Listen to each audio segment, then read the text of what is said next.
This is Plant-Based Briefing. Meat producers have a new animal to farm by Matilde Nuñez del Prado at sentientmedia.org. And I'm Marian Erickson, and this is the curated content plant-based podcast where I narrate articles on healthy, compassionate, and sustainable living in about 10 minutes or less every weekday with permission.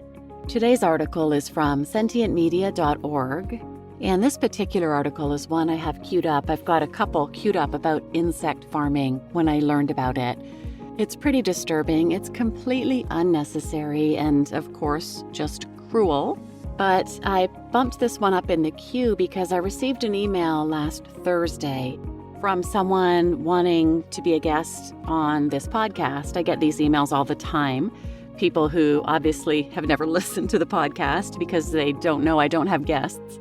But this was an email saying, hey, what if a plant-based diet isn't the way to eat healthily and save the planet? And what if eating crickets is? Eli Halpern's Golden Cricket protein bars are creating a healthy planet and promoting a healthy planet one bar at a time. By using crickets as a protein source, people can save water, save cows, save land, all while enjoying a nutrient-dense protein source that won't demolish our environment.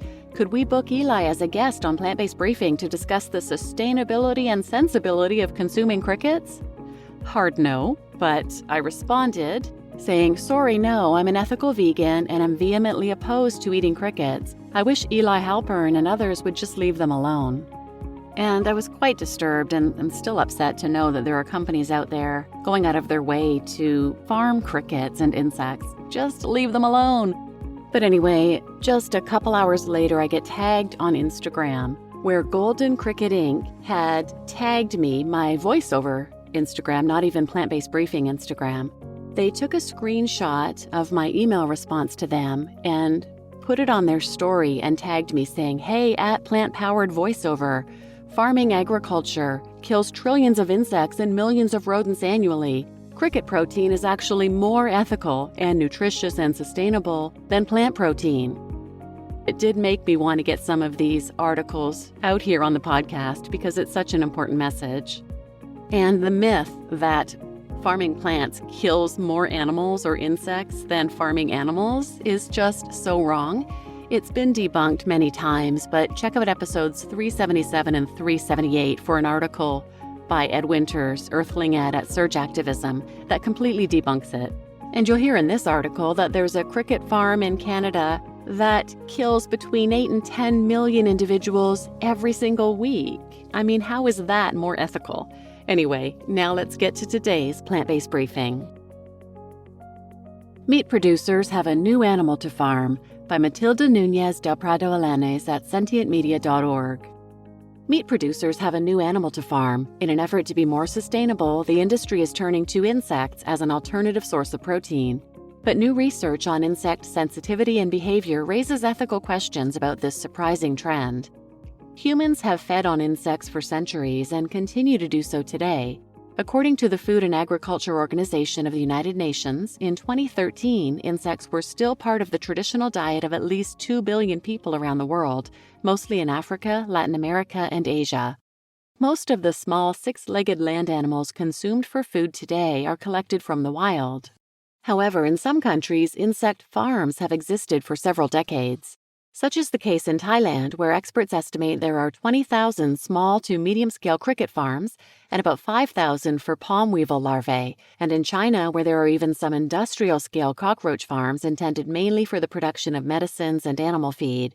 Cambodia, the Lao People's Democratic Republic, the Democratic Republic of the Congo, and Kenya also have insect farms, mostly for crickets. Most of these farms are small-scale and not technologically developed. In the global north, the insect-based food industry is an emerging sector that is growing rapidly. Until recently, in addition to cultural rejection by potential consumers, one of the main barriers to the growth of the industry was in the legal field, since most Western countries did not have regulations that allowed the marketing of edible insects. However, recently, the EU authorized the use of insects as animal feed, and the United States approved the use of black soldier flies in dog food. Also, Canada allows the marketing of food products based on insects of some species for both human and animal consumption. These initiatives are being replicated in other countries, which creates a favorable legal framework for the growth of the sector.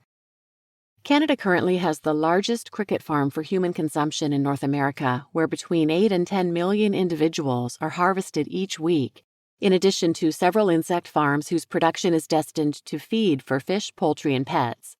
One of the world's largest insect farms was opened in the Netherlands in 2019, and France is among the leading producers of insects.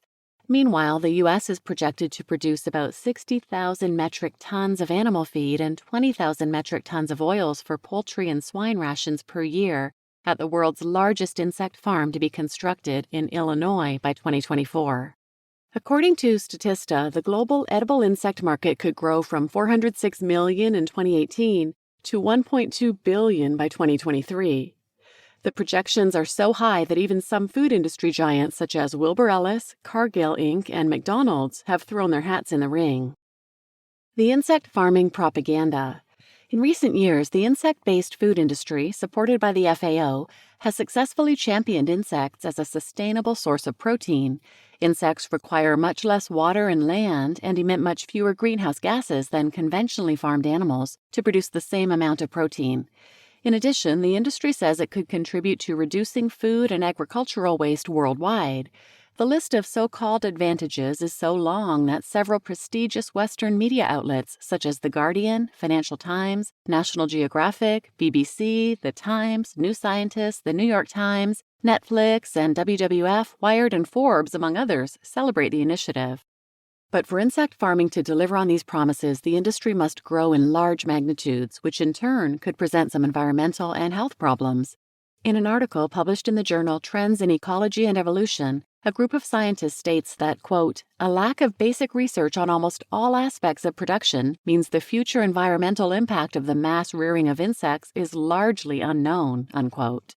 In their opinion, it is not enough to compare the insect feed conversion ratios, or FCRs, with those of other farmed animals to determine their sustainability. Quote, while it is true that insects may offer significantly better FCRs and a smaller land use footprint compared to traditional livestock systems, this does not guarantee that the insects as food industry will be environmentally friendly, unquote, they state. In an interview with Reuters, Åsa Berggren, a conservation biologist at the Swedish University of Agricultural Sciences, and the paper's co-author expressed concern about the largely unknown impacts of the mass rearing of insects. Quote, how do you produce the feed they eat? Where do you produce it? What do you use? And are we going to use fossil fuels for heating and cooling the facilities where insects are grown? What about transportation? Unquote, are some of the questions she puts on the table. Considering that currently, according to the Eurogroup for Animals based on analysis from IPFF, a group that promotes insects for human consumption and animal feed, around a third of insect producers use commercial feed, which includes soy, Berggren's questions do not seem so out of place. Others question the possible negative effects of the industry on biodiversity. For insect farming to work, scientists need to build a better bug, reads one headline. Indeed, for the industry to make enough profit to stay afloat, it needs to reduce production costs as much as possible and in turn generate more merchandise. In the case of insect farming, this means they need insects that grow more and in less time. The industry has already put its best scientists to the task, creating genetically modified versions of the insects that are currently being bred the most. Mealworms, crickets, and grasshoppers for human food, and black soldier flies, houseflies, and others for animal feed. What happens if insects are accidentally released in a country to which they are imported? Insects are tiny and they get out, says Berggren. Little is known about the possible impacts of a leak, much less in the case of a leak that involves genetically modified animals. Alarmingly, there is also not much information on the zoonotic diseases that mass production of new insect species could cause. What about insects themselves? Even if insect farming turns out to be more sustainable than raising cows, chickens, and pigs for food, proponents rarely mention the ethical concerns that the industry raises. The research surrounding the sentience, emotions, behavior, intelligence, and other relevant aspects of insects' lives is quite recent, so the scientific community has yet to come to a consensus in terms of just how much pain and suffering insect farming would cause. However, more and more studies linked here support the idea that many species of insects experience a variety of different emotions.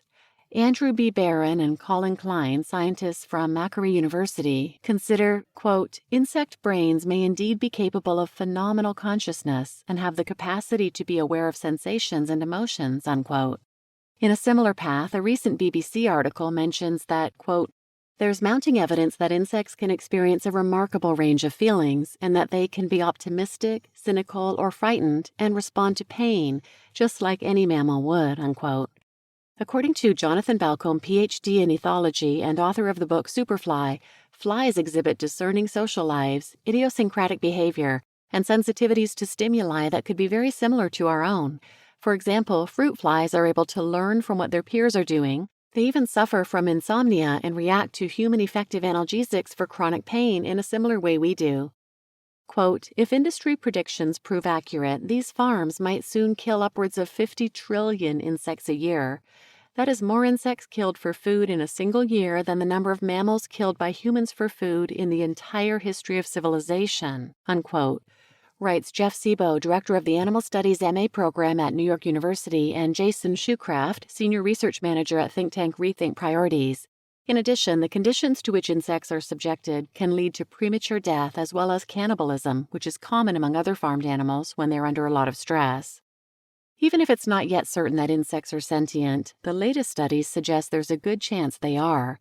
According to Dr. Steve Cook, associate professor of political theory at the University of Leicester, quote, it's important not to exclude insects from consideration and perhaps to adopt a precautionary principle given the risks to them of getting it wrong, unquote. Ethical concerns around the rapid growth of insect farming are growing, in part because producers plan to sell most of the insects as animal feed. According to European Circular Bioeconomy Fund, growing numbers reveal that most of the insect meal produced will be used for livestock and fish feed. The fund states that producers are banking on the market for animal feed as the more immediate business and growth opportunity for the insect industry. This means that despite the industry's promise to be more sustainable than traditional animal farming, it will be virtually impossible for it to be more ethical. You just listened to Meat Producers Have a New Animal to Farm by Matilde Nuñez del Prado at sentientmedia.org. And I'm your host, Marian Erickson. Please share this episode with anyone who might benefit, and thanks for listening.